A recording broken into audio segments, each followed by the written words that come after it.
Assam Da Thengnariba Echao Asina Maram Oiraga Nouna Meeoi Taret Leikhidre, HOUJIK PHAOBADA Echao Asina Maram Oiraga Leikhidaba MEEGI Masing, Marfutara Nitoi SUKHRE. Assam State Disaster Management Authority ki report aman hai state asida Echao ki phipam kharama khai fagat laklabaso Meeoi kayadi Echao asigi awaba mayuknari Nouna Leikhidaba Meeoi shing adu Kasar, Dubri, Demazi, South Salmara, Nagaon amade Simsagar district tagini haire.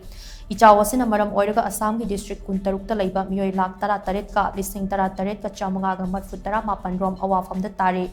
HOUJIK su lau unaba lam hectare lising kuntrani panga chanipan ga hufutara dasmik ahum rom ising thomjin duna leire. HOUJIK PHAOBADA Echao Asina kwaidagi hena sokalaba district asi Dubri district na oire.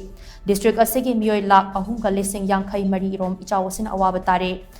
Masigi matungda Kasar, Sibsagar, Barbeta amadi Golaga district oire. Echao na sokalaba Meeoi lising nifuni pan ga kunma thoirom tongan relief camp chamanga ga sukna taret ta changda famlo dun leire.